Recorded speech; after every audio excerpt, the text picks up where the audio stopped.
Before we begin, I would just like to thank again all those people who came by on my stream. Those who got into my stream got the chance to hear my real voice, and it was funny as hell doing this streaming thing. I was nervous because I don't usually talk in my videos, but it sure is fun interacting with you guys. I hope to do that again tomorrow, and if you ever have time, come hang out on one of my streams. You can see the link on your screen, or you can just click the video at the video description after watching this video. If you have been into my stream, then have seen me test this combo for like an hour or so. Sadly, it was not close to perfection because it didn't have the reliability in real missions that it has now. Some of you might see me wield this hammer with the broken Warframe on stream. The hammer I'm talking about is the Arca Titron, and it's crazy good with the broken Warframe. What powers up this hammer? Then it can go to 1 billion damage is its capacitor feature. Each kills with the weapon grant the slam capacitor buff, increasing the damage of the next slam attack by 100% and stacks multiplicatively with itself up to 10 times, lasting 20 seconds until refreshed or used.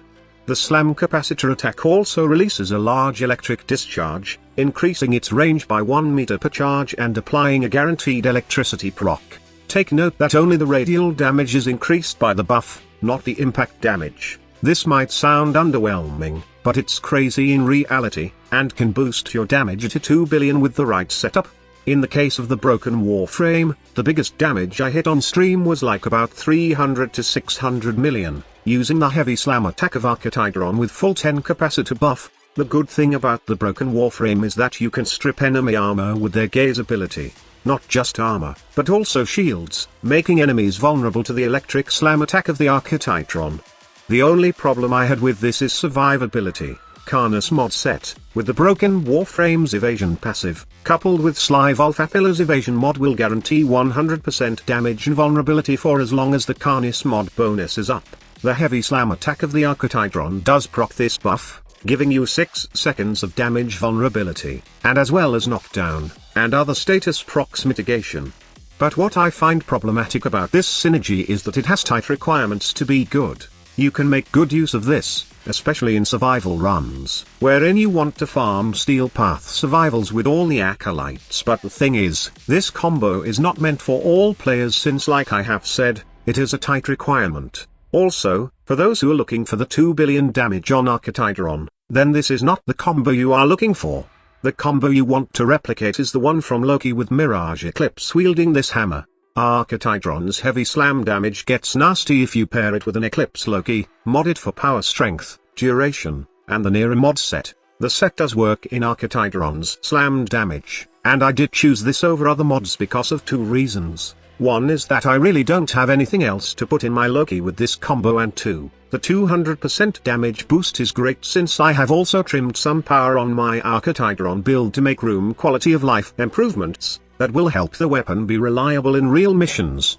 Next, let's take a look at my final Arca Titron build with this Eclipse Loki combo. There is also 2 variants for this setup, one is for condition overload, and the other is for full sacrificial mods. A full sacrificial build will require more former though, as you will need to add 1v polarity on the build.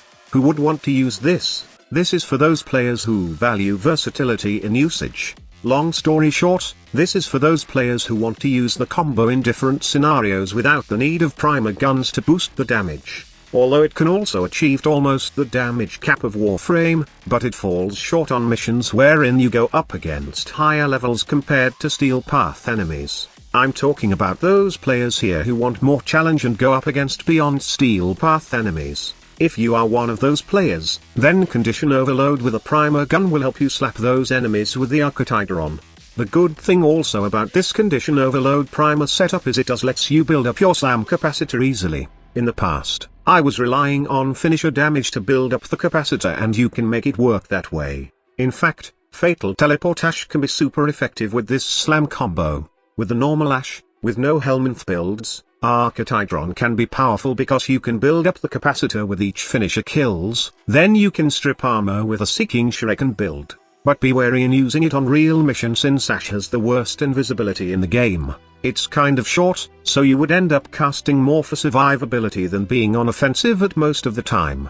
The condition overload setup allows me to build up the slam capacitor with ease, just by using the Shattered Village combo of the Crushing Ruin stance. However, then overspam this combo since it has a slam attack which costs to consume all your slam capacitor charges. All you need to do is proc status to enemies using your Cedo, then perform the Shattered Village combo, up until the second spin animation. I repeat, you only need 2 spins and don't go for the third part of the combo wherein it finishes a full 360 hammer spin then bringing the hammer down, and slamming the ground. With some practice, I know you will get the hang of it. The good thing about building the slam capacitor of Arca Titron this way is not only that you have huge reliable damage from condition overload with all the status procs you can inflict to enemies using the Cedo, or other primer guns, but the weapon itself has decent slash procs, and when enemies get killed by the bleed procs, that gets contributed to your slam capacitor charges.